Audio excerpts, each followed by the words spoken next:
Good morning. First thing I wanted to backtrack a little because I gave an example in the last class that didn't really clearly make the point that I wanted to make. I just wanted to go back to that and clarify that because it had to be confusing. It had to do with the de re and the de dicto beliefs.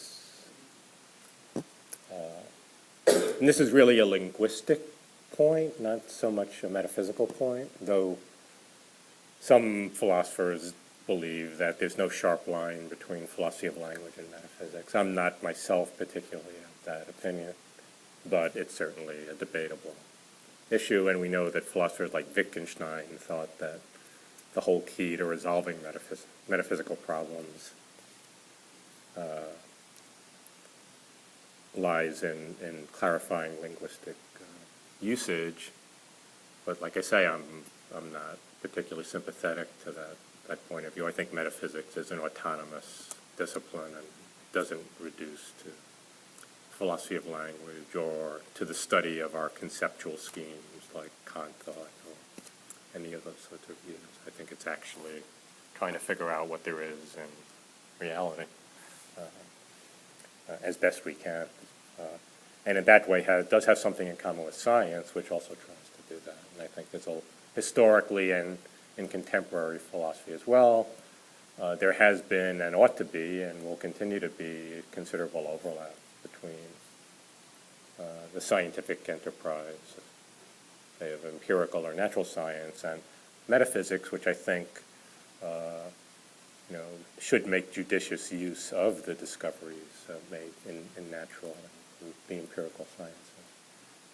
At any rate, the example I gave had to do with the fact that in ordinary language it's possible to use a de dicto construction to attribute what is actually a de re belief. There are some examples of that. And the one I was trying to give, but I sort of flubbed, was an example involving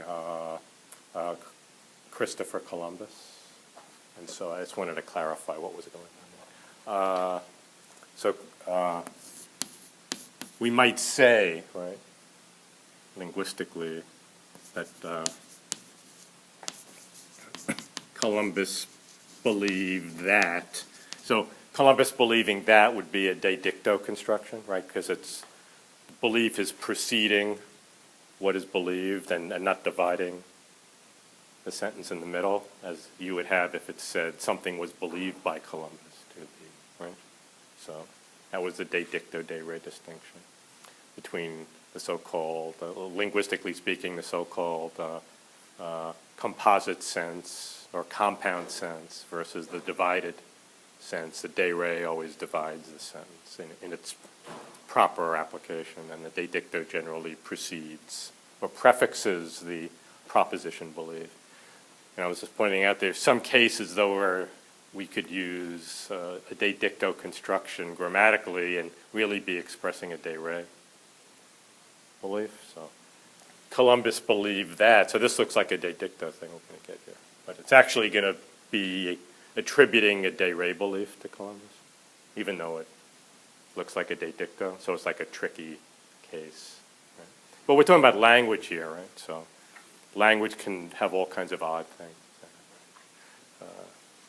So Columbus believed that, say,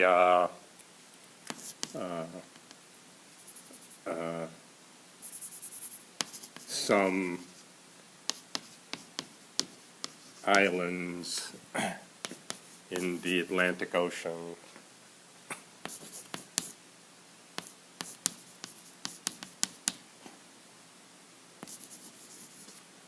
were near India. I think what I said was that the people believed that San Salvador was near India. And that could have worked, except there's a lot of controversy about what the semantics of proper names is. And so whether it works or not really depends on what theory you adopt of the semantics of proper names. So really the best way to do this kind of example is not to get involved in that by not using a proper name, using a description. Some islands in the Atlantic Ocean, right, without mentioning a name, because then it's not clear what exactly he believed, because there's a lot of controversy about what's in a name, as Shakespeare said, right? What's in a name? Is a name simply a tag of what is named, in which case it doesn't really have a meaning beyond the object itself, so to speak? Or is a name a shorthand for a description? And that'll make a difference to the example. So we don't need to get into that, because we don't need to use a name here. So Columbus believed that some islands in the Atlantic Ocean were near India. So this has a de dicto format. But obviously he couldn't have believed that, right? He couldn't have believed that some islands in the Atlantic Ocean are near India, because he knew that the Atlantic Ocean wasn't near India, right? That India was near the Indian Ocean. But so if we say something like this, what are we really saying? Sort of like, yeah, it's obvious that he didn't believe that, so the implication is that we're really saying that some islands in the Atlantic Ocean were believed by Columbus to be near India, right?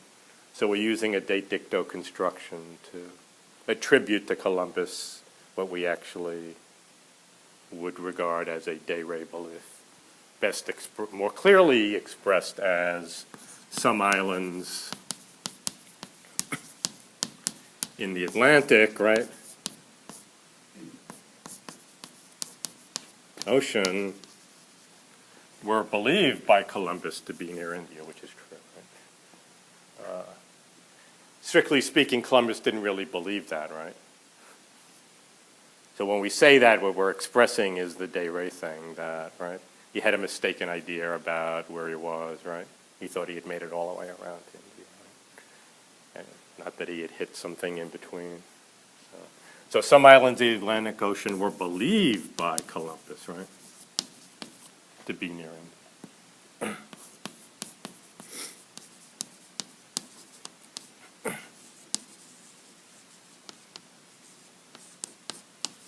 And of course, that doesn't mean that Columbus believed that some islands in the Atlantic were in India. That is, the second thing doesn't imply that. But we could still use that first sentence, I think, to express that the way we colloquially speak. It's just sort of a sloppy way of speaking. But I think it's legitimate. I mean, so far, by the rules of ordinary language, it's fine. You could therefore attribute a de re belief to Columbus by using a de dicto attribution. But it's misleading. Could mislead somebody. The assumption is that from the context we know that Columbus couldn't have believed that, right? So that we really mean this, right? So that's what I was trying to say last time. When I used San Salvador in there, it muddied the water because it's not clear exactly what content we would give to San Salvador in the brain of Columbus.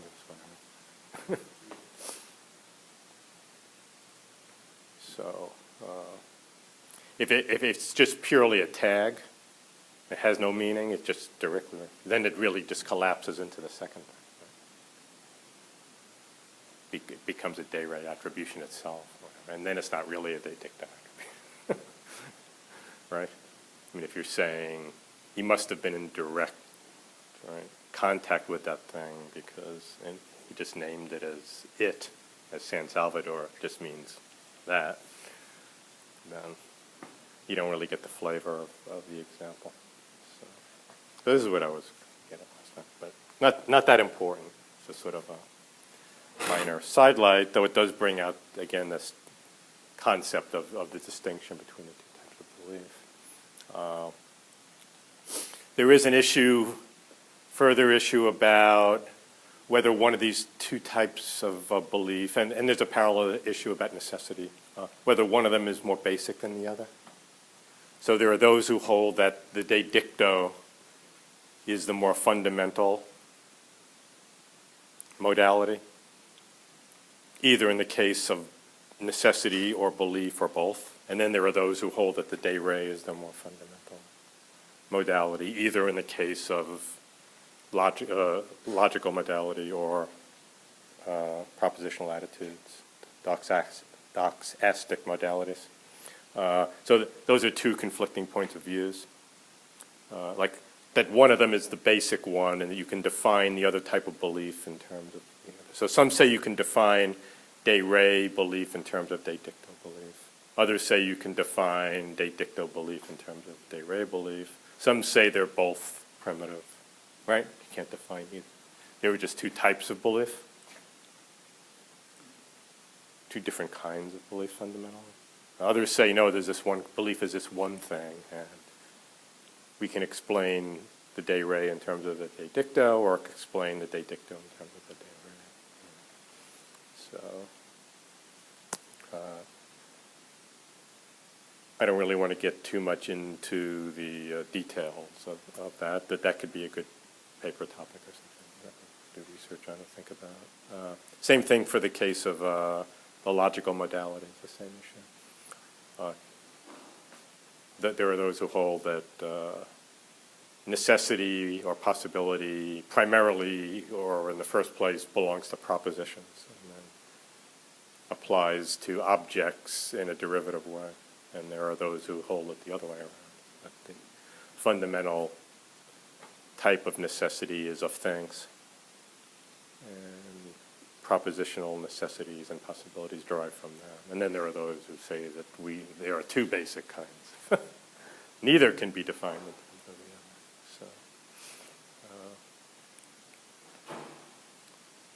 the other. So I gave a definition, for example, last time of what it is for an object to have a property necessarily, for example. So that's an attempt to reduce, I guess, de re necessity to de dicto necessity, or could be read that way. Right? It said that X is necessarily F, or X necessarily has the property of being F, if and only if first X is F, and secondly, it is impossible for X to exist and lack F. So, for example, a physical object is necessarily located, but a bachelor is not necessarily unmarried, because they could change their marital status without going out of existence, whereas an object couldn't continue to exist if it lost its location. It ceased to exist by going poof, right? Right? Be annihilated or something, right? Like if matter collided with antimatter, those particles would lose their location, go utterly out of existence in a gigantic explosion. Right? So that would be an attempt to reduce the de re necessity to the de dicto, in that you're saying something's necessarily having a property is reducible to two propositions. First, that the thing has the property, and secondly, that it's impossible that the proposition, it lacks the property, be true. Right? So that's an attempt to reduce de re necessity to de dicto necessity. How might you reduce, if you took de re necessity as your primitive, how could you reduce de dicto necessity to that? That's not so easy to see how you would do that. So suppose you have like necessarily P, right, for some proposition. How could that be reduced to a de re thing, that a certain object has some property necessarily? Well, one attempt would be, so there are arguments either way. So you could say P, where P is a proposition, so P is necessarily true.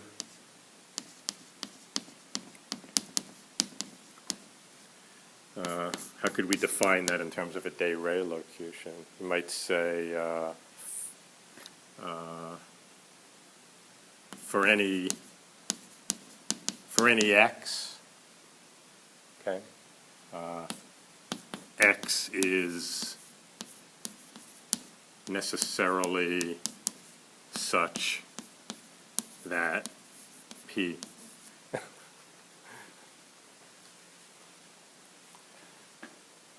So that would attempt to reduce de dicto necessity to de re necessities. But you'd have these funny properties, such that P, for example, 2 plus 2 is 4, could be P. So you'd be saying it's necessarily true that 2 and 2 is 4, de dicto, right? If and only if for any x you pick, like the chair or a horse, whatever, for anything, right? That thing is necessarily such that 2 and 2 is 4. So you'd have these odd properties, right, of being such that P, where P is any proposition you care to pick. So if you use this as your rubric, right, then it looks like you could reduce any de dicto necessity to a de re necessity of this weird sort. Or you could go the other way, right, and reduce the de re to the de dicto in the way that, I mean that definition of an essential property. But that would require having propositions that, so to speak, actually have objects in them. This takes you back to the issue about names, right? There'd have to be propositions that actually contain a direct reference to a specific object, as opposed to some kind of view that would say that all propositions are completely general or qualitative and don't refer to specifics. Some philosophers hold that view. Others say that propositions can contain names of objects.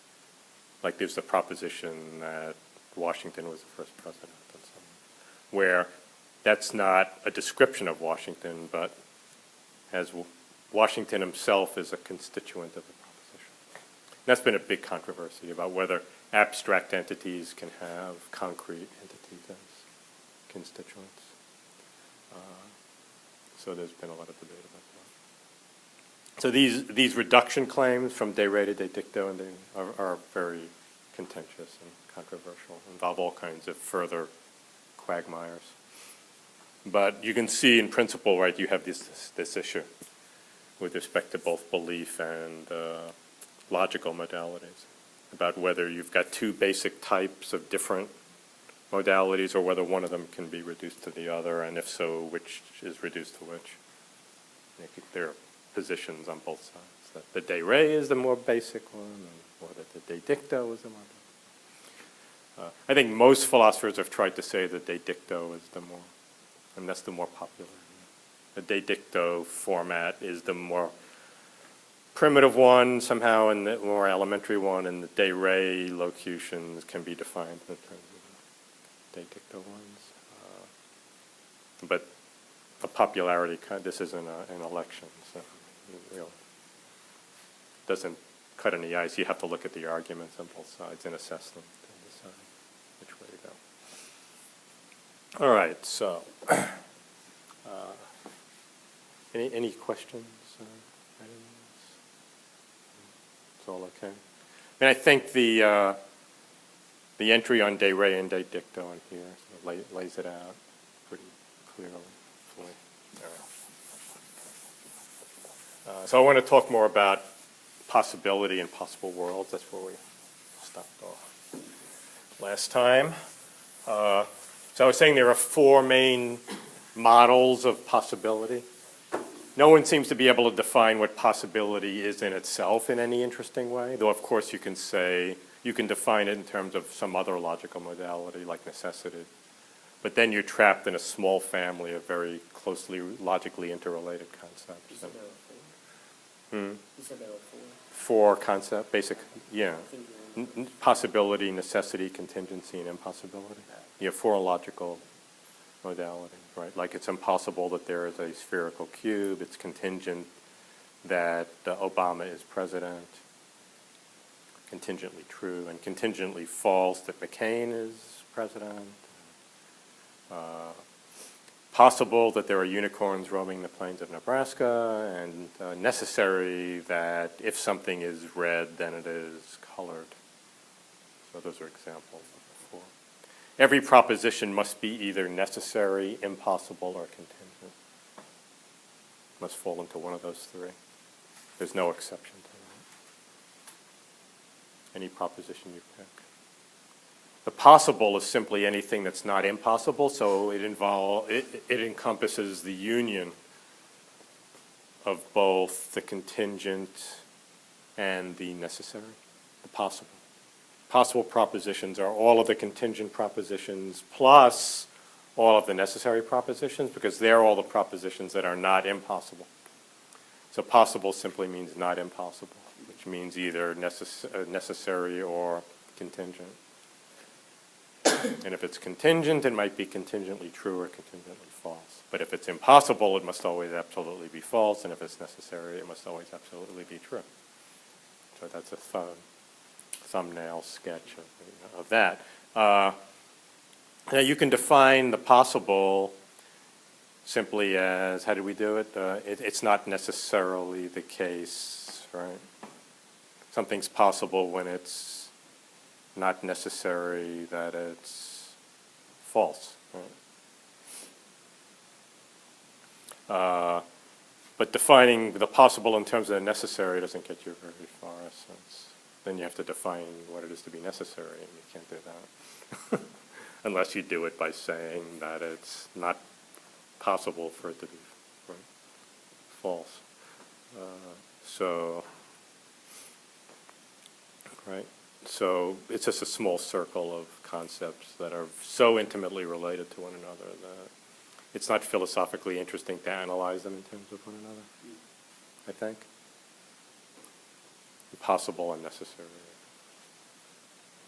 Contingent and impossible are too intimate a family. So generally what's done instead is that philosophers develop models of possible worlds, which could be used to provide a semantics or a theory of meaning for ascriptions or attributions of these modalities to propositions or objects or whatever, depending on whether you're talking about de dicto attributions or de re attributions. So I said there were four main theories of possibility. The first was the conceptualist theory, which says that possibilities are mental constructions. They're sort of like mental narratives that are mind-dependent.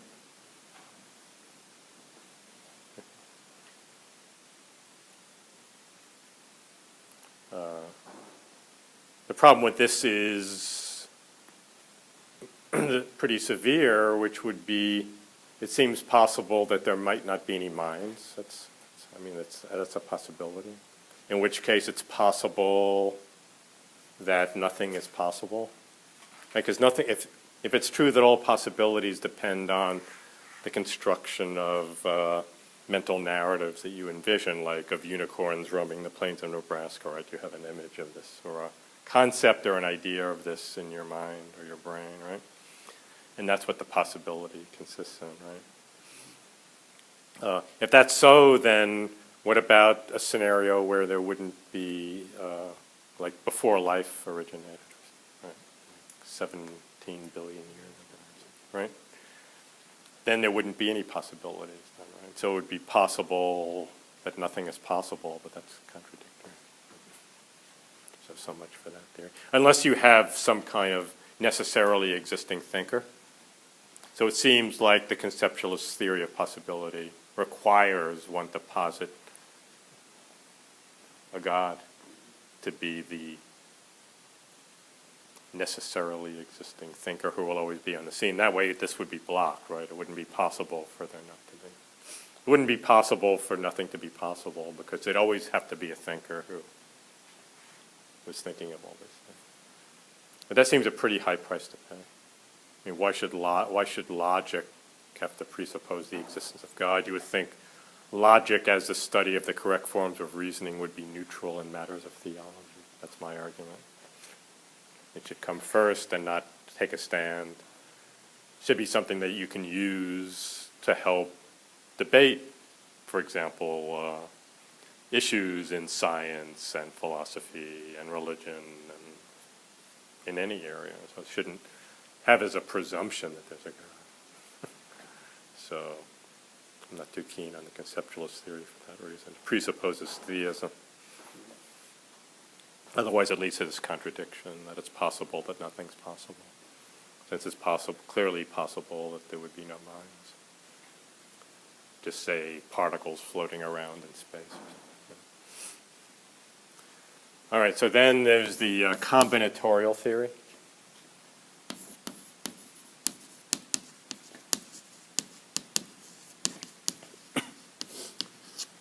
The combinatorial theory says, first of all, that we have to distinguish the actual world from other possible worlds. Okay. It says that the actual world is a collection of all of the things that exist. That's the actual world. Collection of everything. What these things are that are collected, I guess, could vary, right? They might be objects or properties or sense data, whatever it is you think are the ultimate constituents of reality, which could vary according to your metaphysical theory of the universe, whether you're a materialist or an idealist or whatever. But whatever it is, right, there are going to be some things or objects that exist. They might be substances, or they might be some kinds of qualities, right, or whatever.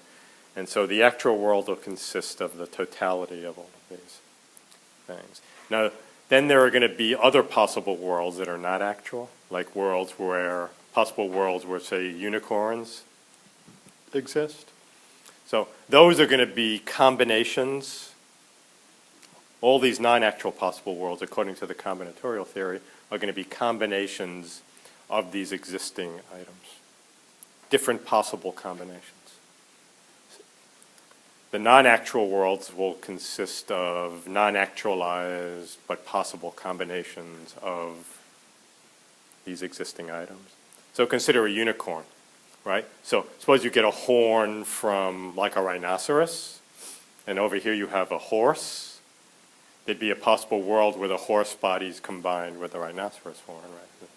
So that's why there would be a possible object or a possible world which would be a unicorn, because there's a possible combination of existing items that would form such a thing. That's the basic idea of the combinatorial account of possibility. So the actual world are the existing items, and then the other possible worlds are possible combinations of existing items to form possible things that aren't actual. So like dragons and unicorns and hippogriffs and all these things, right, would be different alternative combinations, like putting wings on a lion, right, whatever. You're taking things that actually exist and forming possible but non-actual things that could exist, that are possible combinations of the existing. So would this theory work to capture all possible worlds?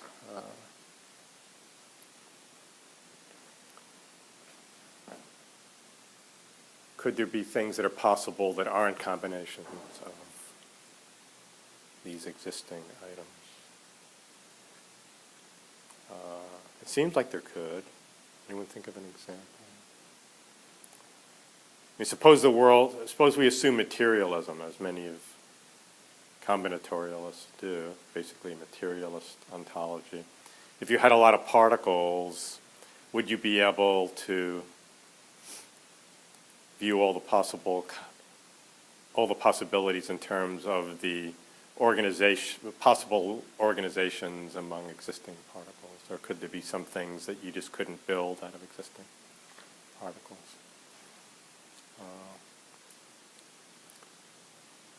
One problem would be, suppose our world contains, say, 10 to the 90th power of fundamental particles of whatever sorts there are, like electrons and photons and stuff, right? Couldn't we imagine possible worlds that had like a lot more basic particles than that? But if they're basic particles and they can't be made out of combining the basic particles we have here, they'd be wholly new particles. Right? So it seems then that there'd be possible worlds that have more or different, or they might even have the same number of things, but they might just be all different ones, right? Like maybe there's a world, so there's two options for the example, counterexample. One is that there's the same number of things, but they're just different ones than the ones we have here. So there's 10 to the 90th particles in this other possible world, but they're all totally different there's different particles, different fundamental particles than we have here, right? Or you could just have that there are more of them, right? In which case some of them would have to be different, right? And a third example would be if you imagine that our world is made completely of corporeal substances, you could imagine a possible world that contained souls or incorporeal substances, and they couldn't be conceived of as combinations of existing particles either. So to avoid that one, the combinatorialist would have to be accept dualism, which they don't want to do. So. Examples of combinatorialists are Ludwig Wittgenstein, who we've had occasion to mention, back in his early days when he wrote the Tractatus Logicus Philosophicus. He advocated a combinatorial theory of possibility. No, and it was really obscure what the fundamental entities were. People argued about it. Wittgenstein sort of left it open. He said maybe they're atom particles, maybe they're simple sense data qualities. Maybe they're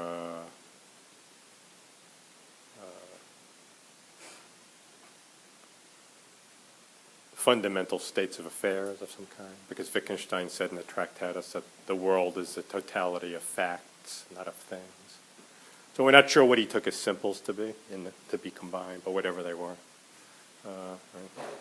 And more recently, David Armstrong, who's a contemporary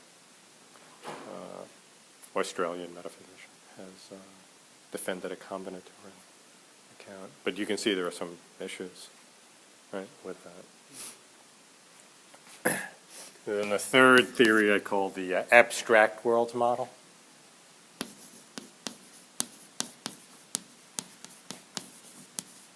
This says possible worlds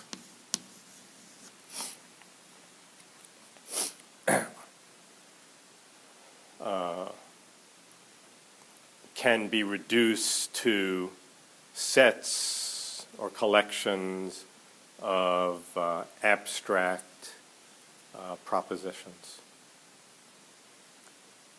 Now, all these propositions that make up these sets that are the various possible worlds, all these propositions exist as abstract entities. So the proposition that there are unicorns roaming the plains of Nebraska has a truth value of false. It's contingently false, therefore it exists as an abstract proposition. It's not a concrete thing, right?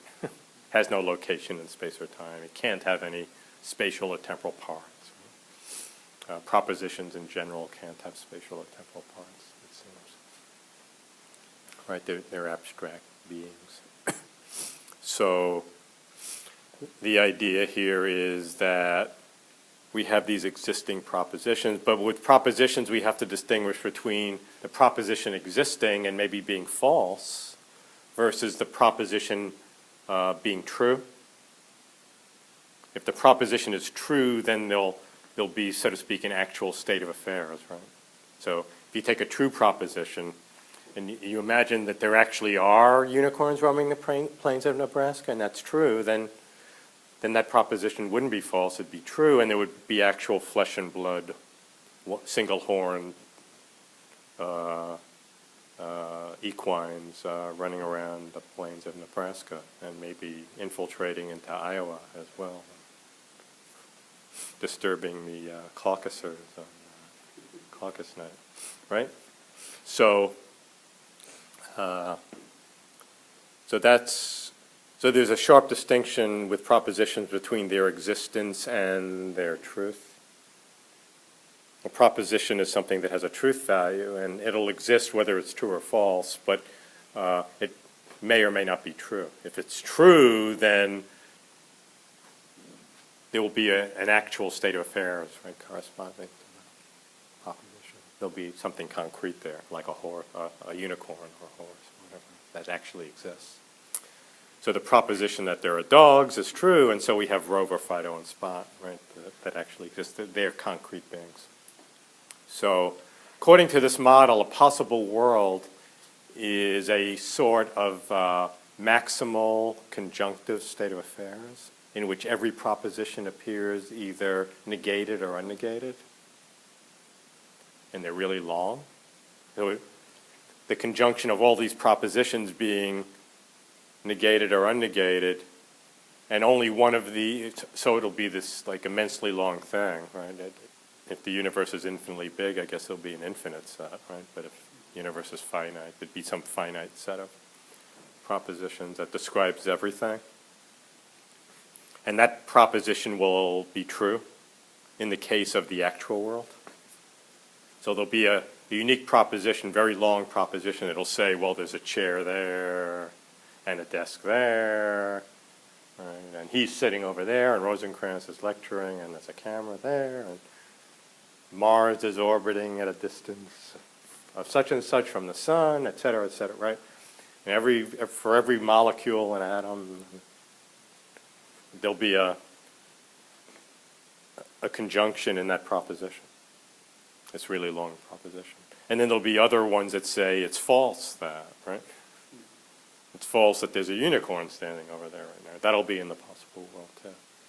So every proposition will occur in this conjunction. It'll be either negated or unnegated. And in the case of the actual world, they'll all be true. In the case of the non-actual world, some of the propositions in the conjunction are false. So there's a possible world in which unicorns are roaming the plains of Nebraska. So it's got in there are unicorns roaming the plains of Nebraska. But of course that's false. So the proposition will exist. There will exist a possible world in which unicorns are roaming the plains of Nebraska. What that means is a long conjunction, one of which is there are unicorns roaming the plains of Nebraska.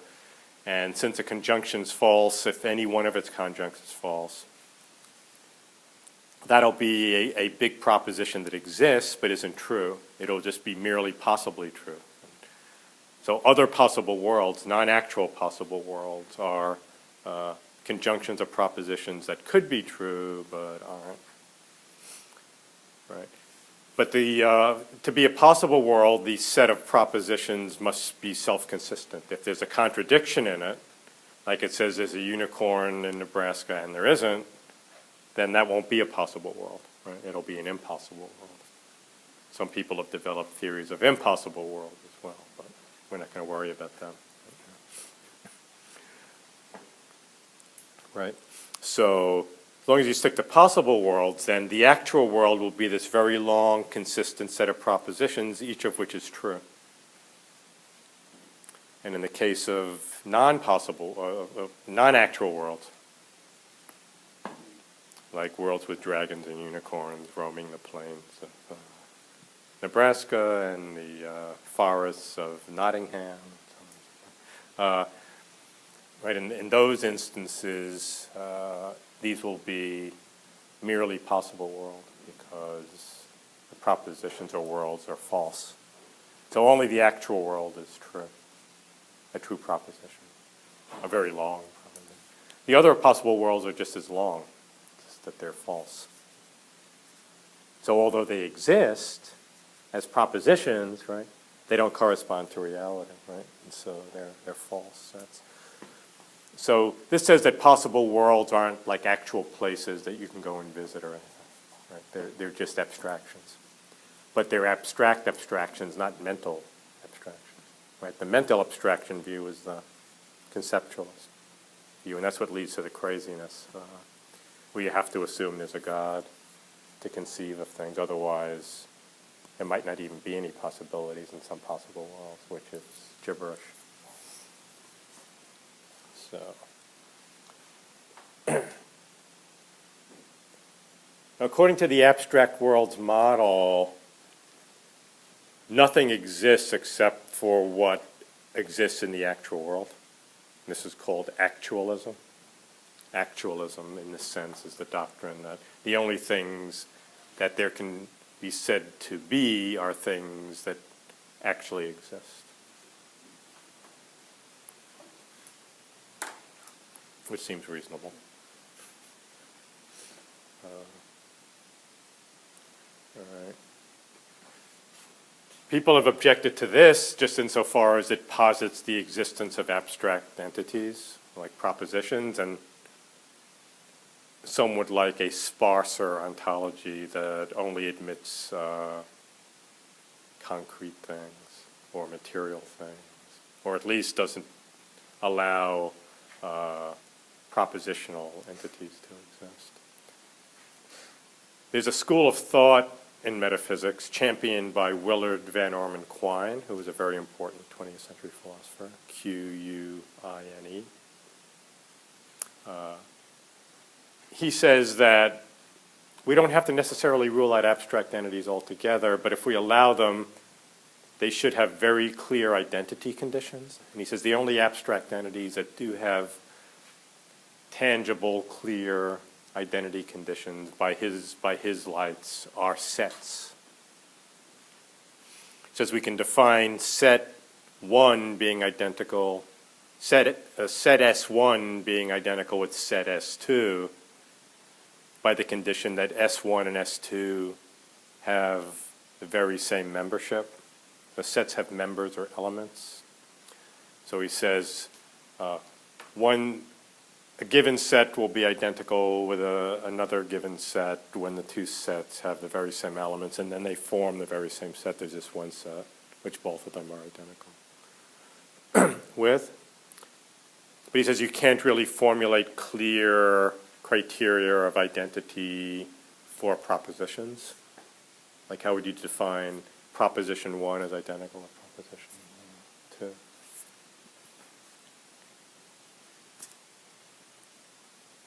You can't do it in terms of membership. And he has similar objections to properties. He says you can have two properties that are different according to where we think about properties, but they correspond to the very same sets of objects. His famous example was creatures that have hearts and creatures that have kidneys, chordates and renates. Okay. So what are the creatures that have kidneys called? They're the renates, right? Like renal disease or kidney malfunction. Okay, so chordates are creatures with hearts, yeah. Now, those are not the same property intuitively, right? Having a heart doesn't seem to be the same property as having a kidney. But they're coextensive, that is, they are instantiated, in fact, by all and only the very same class of things. So the class of chordates and the class of renates would turn out to be the same class, so that's fine, defined by membership. But he says if you go to things like properties and propositions, he says these are intentional objects. We seem to bring in like all kinds of psychological baggage when we try to, like concepts and things. We say, well, the concept of a kidney is different than the concept of a heart, and that's what, right? And he doesn't find any of that to be legit. He says we need to stick to really clear, simple logical principles like membership of sets. We understand what that is. And so that's clear. It seems like the criteria for properties and propositions might involve you in the use of psychological criteria. Like we might say that a proposition P1 is identical with a proposition P2 if and only if necessarily anybody who believes P1 believes P2 and anybody who believes P2 believes P1. Say for propositions. So that would make the proposition that chordates have kidneys and the proposition that renates have hearts not identical. Because not everybody who believed that chordates have kidneys would believe that renates have hearts. They might not know that, right? That would be a discovery, right? So if we bring in these psychological things like belief, then we could come up with some kind of criterion for individuating propositions and properties. But Quine objects to that. He says that these psychological terms are too vague and unverifiable to pass muster. He's basically a behaviorist when it comes to these things. He doesn't really believe that we can talk about mental content apart from a definition, a strict definition of it in terms of behavior. And of course, you can't capture these distinctions purely in terms of behavior. They're far too, the mental distinctions are much more fine-grained than the behavioral manifestations of them. There's no exact equivalence. So some people have found those arguments persuasive. They're highly controversial. In any case, Quine's willing to sanction abstract entities, but only in the case of sets, because they have a clear identity condition in terms of membership.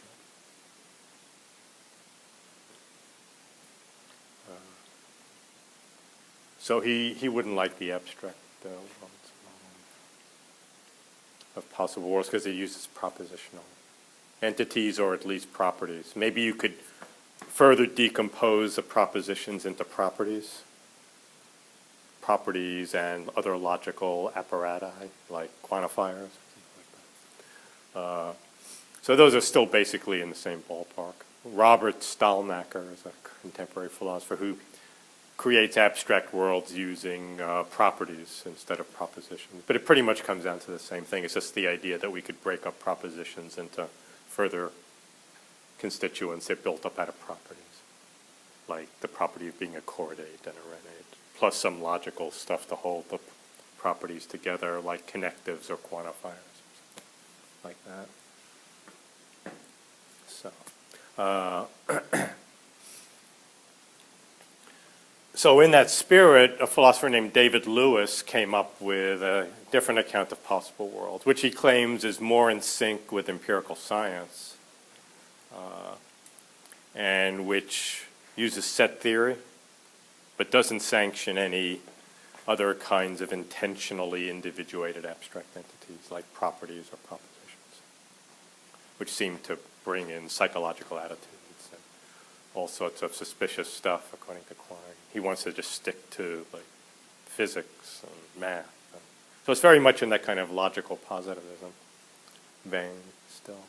Though Quine was influenced by pragmatists like William James, the American philosopher William James, who is himself not very far off from the early positivists, though more pragmatic and a little more willing to accommodate some metaphysics. Quine's willing to accommodate some metaphysics, but not beyond sort of concrete objects and sets. He doesn't want to go off into these much more Platonic kinds of propositions and properties. So David Lewis comes up with what's called the concrete world model of possibility. And this is going to fit in more with these Quinean ideas.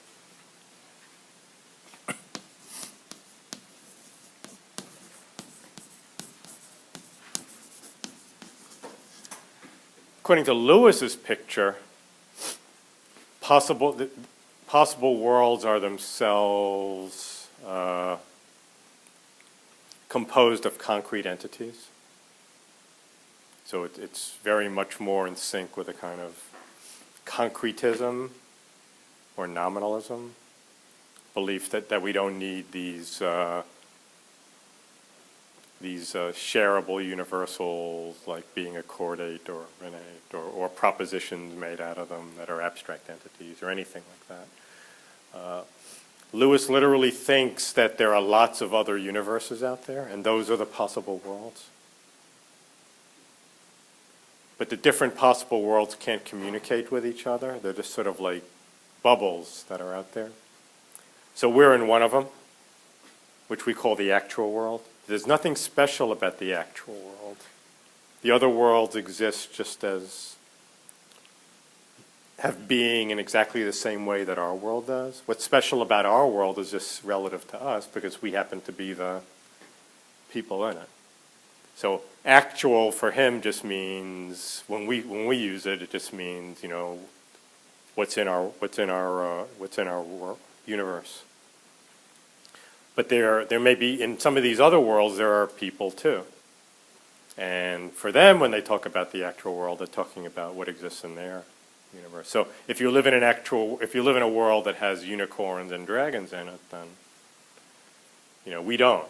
So right. So for us, those things are possible, but not actual. But for the people who live in these other worlds, right, the unicorns and the dragons are actual. And maybe elephants and giraffes are merely possible. Right. So it all depends on your perspective, according to him. So the concrete world model says that you have all of these worlds here that actually, they all really have being. And there's infinitely many of them. And they have different things in them. So no single thing can exist in more than one possible world, because they're actual like places. So if you have a thing in one of the worlds, of course it doesn't exist in another world also. Though something very much like it might exist in another world. Like somebody just like you, but with, say, a scar on their right cheek, right, might exist in another world. So they're just like you, except for they have one less hair, or they have a bump there, or a scar, or they have two little differences from you, and so on and so on and so on, right? So there'd be a lot of these worlds, right? Lots and lots of these alternative realities that exist out there. And they all exist in the very same sense. So this is not in agreement with the abstract world model, what we called actualism, which says that the only things that exist are the things that exist in the actual world. So this is called possibilism, which says that things can exist that are merely possible. Yeah, so it's in contradiction to that idea, right? They're not actual, right? But actual just means actual relative to the world you're in. So saying something's actual is no big deal, right? It doesn't carry any particular ontological weight. It's just an acknowledgement of the fact that the thing is in your world with you. But people in the other worlds can say their things are actual, and those statements are true. And they are saying those things. Now, maybe some worlds don't have people in them, right? They might just be like full of atoms bouncing around, whatever. So for every possibility, there'll be a concrete world out there. These worlds are spatio-temporally separate, and you can't travel from one to the other. They're also causally isolated from each other. So nothing in any one of them can have any causal impact on anything in any of the others. So you can't have like a wormhole or something that connects them. Because once that happened, it would join them, right? And they'd become one universe. You could get from one to the other, so they all have to be separate. David Lewis claims that this actually fits in with some recent discoveries in physics, namely or at least theories in physics, the so-called many worlds interpretation of quantum mechanics, which says that basically that when certain quantum events happen, there are a number of different possibilities that have different probabilities, and actually all of these probabilities or possibilities are actualized somewhere, and other universes branch off and come into being. So that they're actually, according to that interpretation of quantum mechanics, there would actually be all of these alternative worlds out there, these concrete worlds. So to say that a unicorn is possible is just to say that a unicorn exists in one of these concrete, spatially separate universes out there. So possible worlds are actual real places. They're not merely abstractions or mental constructs or whatever, but they're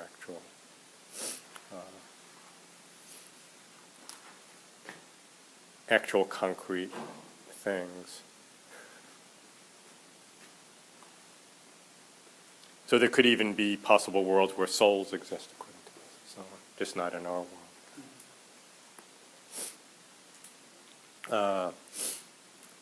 This view was criticized by Saul Kripke, who is sort of one of the proponents of a version of the abstract worlds model.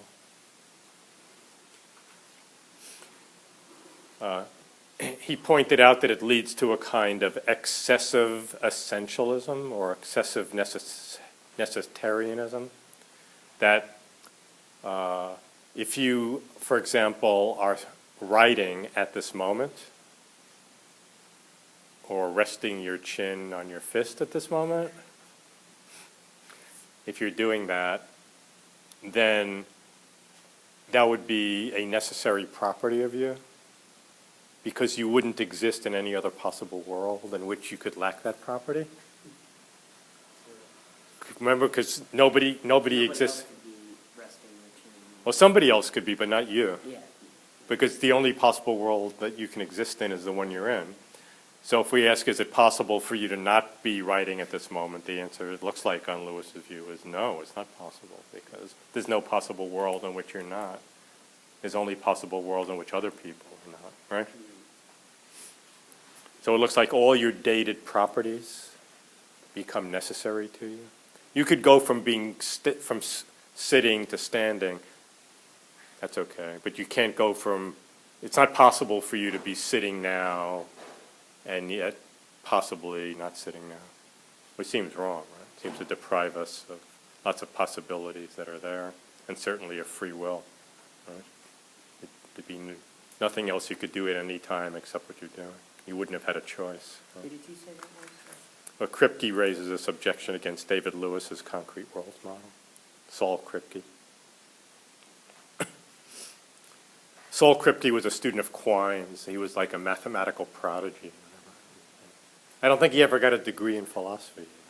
I think he had his undergraduate degree in math, but he became a full professor of philosophy at Princeton, even without any credentials, because he revolutionized modal logic by refuting Quine, basically, showing that one could make sense of de re modalities in terms of a logical system.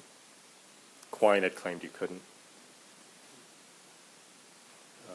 do that, and eventually Quine had to admit that Kripke had shown. Accommodate both de re and de dicto modalities within a consistent system of modal logic. So that was a big. And he went on to write about lots of other topics in the philosophy of mind and metaphysics, and philosophy of language, and so on. But anyway, he raises criticism of Lewis because they disagreed about possible worlds, right? Kripke didn't buy the idea that there are all these concrete worlds. He thought of possible worlds in terms of the idea that they're not actual places, they're abstractions. Abstract entities of some sort, not actual like places full of beings that concrete beings that exist just as much as you and I exist, which is more in line with the kind of planting a view of the abstract. Possible world being a long conjunction of propositions. So that was the first criticism. But Lewis responded to the criticism and said that I have a way of accommodating this. We do have to change the way we think about this a little, but it's okay. It's a small price to pay for getting rid of these obnoxious propositional entities, abstract things like there being unicorns roaming the plains of Nebraska, kinds of things. Where for Lewis, you don't have those, right? You just have you just have real unicorns, right? They're all concrete things, right? No abstract entities like propositions. Maybe we'll need sets, right? Eventually, for various reasons. But nothing more objectionable than that. Would the concrete world model imply that there's almost like an infinite number of worlds that are possible? Because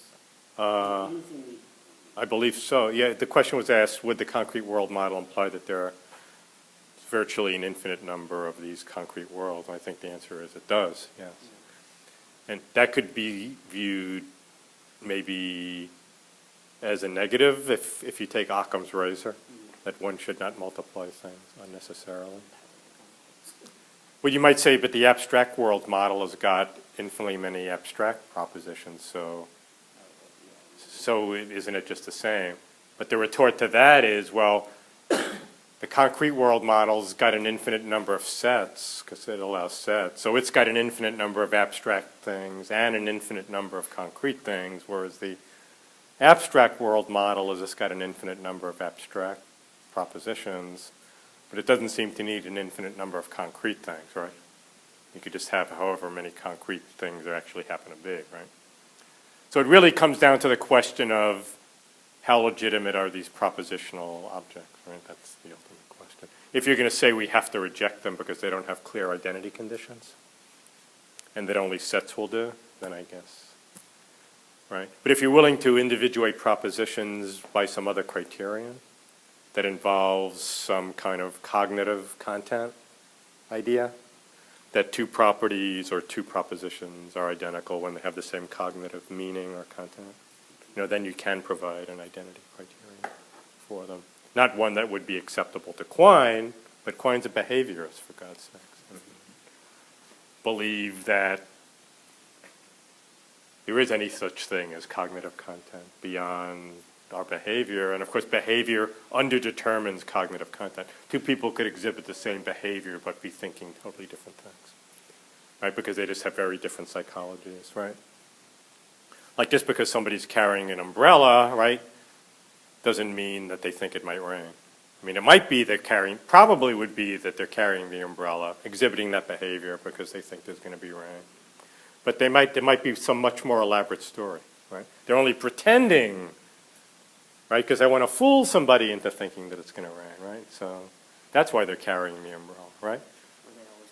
Yeah, or they believe they can, like, ward off evil spirits by carrying umbrellas, and whatever, right? There's an infinite number of possibilities. So behavior by itself doesn't determine the cognitive content of the mind. But Quine thinks behavior is all we've got, and so mental content is a highly dubious, cognitive mental content, by which propositions and properties might be individuated, is a highly dubious concept, and we can't rely on that to distinguish propositions or properties from one another. So we better just stick with sets and objects.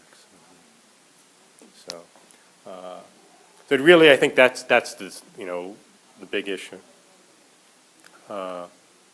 One could press Quine further on this idea of sets having clear criteria of identity as well, if you were a defender of propositions. I mean, it's true that sets have this criterion in terms of membership, but that just pushes the question back to what the criteria of identity are for the members of the sets. So if you have sets of physical objects, like of apples, whatever, you can say, well, set 1 has this apple, and this apple, and set 2 has the same apples in it. Okay, great. So they're the same set. But what makes the apples the same apple, right? Then you're into what's the criterion of identity for physical objects, which turns out to be an extraordinarily difficult, insoluble problem, right? Probably no better off than you are with proposition. You're not going to come up with like a consensus on what the criterion of identity is for physical objects, or at least arguably you don't. So you seem driven in the end to saying the universe is completely made up out of sets, like the empty set. This is a kind of like crypto-Pythagoreanism, that the universe is made up out of abstract sets. It seems like a crazy idea, right? I mean, some of the logical positivists sort of were drifting in that direction, right? In saying that only logic and science can be accepted. So you might do a thing where you say, well, everything in the universe is a set of space-time points of some sort, right? That's how you get going down that road. You get rid of objects and substances. All you've got left in the end is space and time and sets of space-time points. it might be you'd have to go that far to uphold the doctrine that sets exist and have clear criteria of identity. It seems once you start allowing sets of objects and stuff and persons, you have the same problem. You don't have a criterion of identity for those things, right? So what's the advantage? Anyway, it's just some thoughts about that. So there is an Occam's razor issue that maybe Lewis's theory, although concretist, is still profligate, ontologically profligate or excessive. More so even than the abstract worlds model. So it's going to come down to which entities you find more dubious, propositions or sets, right? I pretty much think that they're sort of in the same boat. Sets are what Quine called extensional entities. That is, one can define their identity conditions in terms of just counting identifying and counting the elements of the sets, whereas propositions are intentional entities with an S. That is, you have to look at the meaning of or content of the proposition to tell whether or not it's the same. So, like, all batch, say a vixen is a fox is the same proposition as a female fox is a fox, because they mean the same thing. And that's sort of the idea. Right. Quine rejects that whole thing. He says, no, we have to just look at people's behavior, and we can't get into their minds and what they mean. So I think it's a fairly confining argument. But nonetheless, a lot of people said, look, we're going to stick with that kind of logical positivist direction. And say, well, sets are logical objects, right? So, and they're extensionally individuated just simply by their elements. So we like them. They're neat, well behaved. They involve less metaphysical baggage than propositions and so on. But it's not really clear, like, what the empty set is, for example. Like, it's not so clear cut, right? I mean, sets seem pretty peculiar too, especially once you acknowledge the existence of an empty set.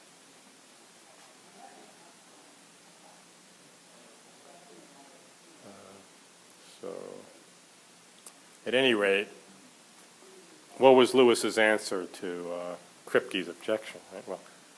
Right? That's where we were before you raised it. All right. So the objection that Kripke raised was that a property that you have, like sitting right now, is going to turn out to be necessary to your existence because you wouldn't lack that property in any other possible world, since you don't exist in any other possible world, right? He said, however, each of us has counterparts that exist in other worlds. So this is called counterpart theory. So David Lewis adopted a counterpart theory, which says that if you have a counterpart in another world, right, who lacks the property, then you can be said to have that property only contingently. So even though you don't ever lack the property of sitting right now, your counterpart does lack that property. And who's your counterpart? Your counterpart is somebody in another possible world who resembles you sufficiently. So if the person in the other world resembles you a lot, right, like he's exactly like you except he's got a mole over there or something, then he's one of your counterparts.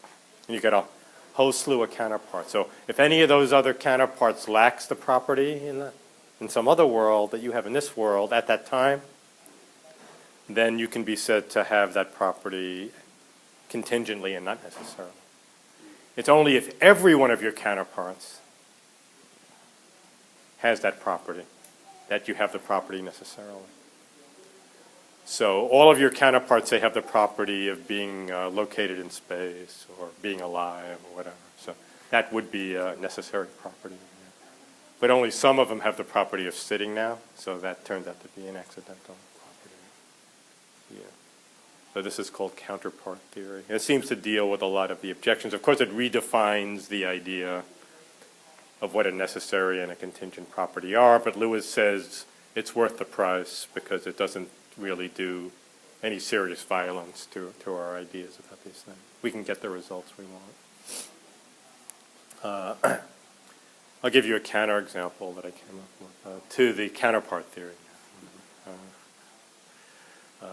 Interestingly, in the case of God, it gets into problems. Now, God is matchlessly great by definition, and according to Lewis, would exist in some possible world, being a possible being. Right? So there would be a matchlessly great God that possibly exists, right?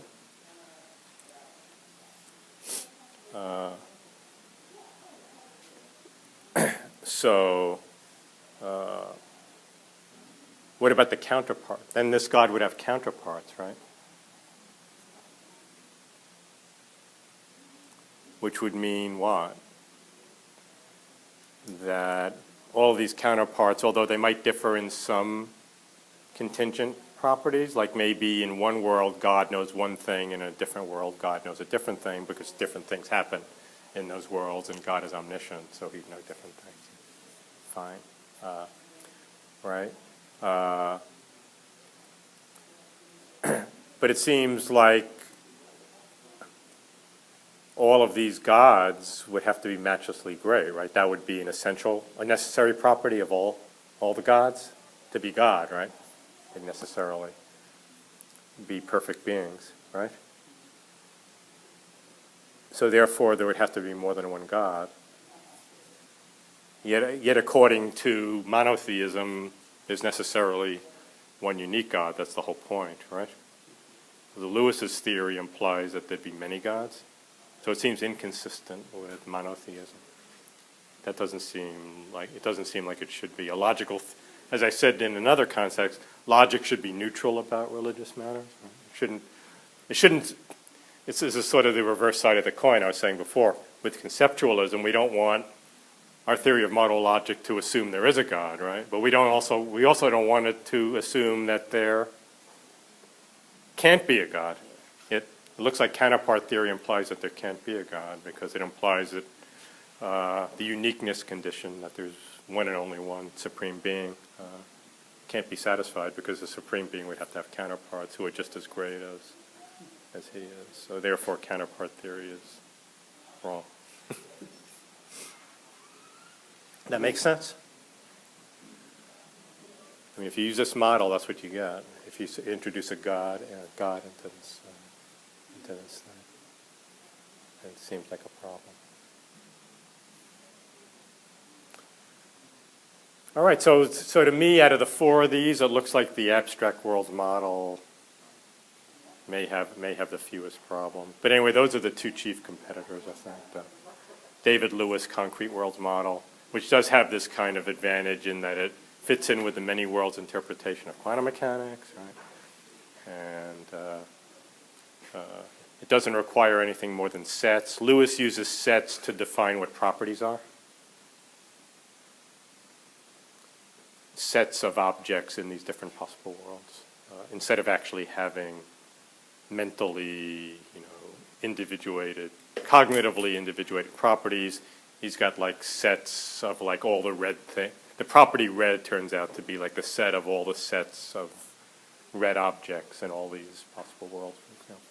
So he's got sets, but he can reduce properties to sets without having any cognitive requirement for individuation. So it all gets done extensionally in terms of ultimate memberships of sets of concrete objects, like the set of all sets of red objects across all these concrete worlds will be what red is.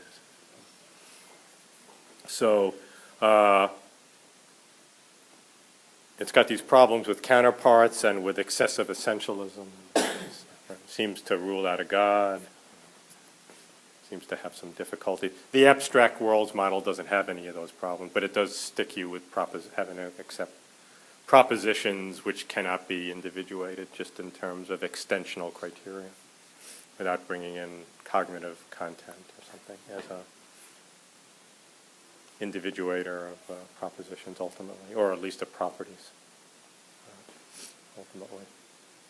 So at any rate, those are the four main models, and you can see what the advantages and disadvantages of each of them are. All right, so next time we'll start in on the problem of universals.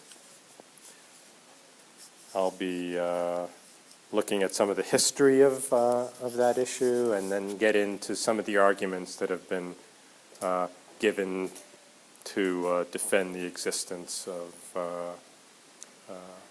abstract universals like dogness and catness and so forth, as opposed to the view that only concrete particulars exist. So I'll look forward to that on Thursday, if my cold doesn't continue to get worse. So hopefully I'll see you then.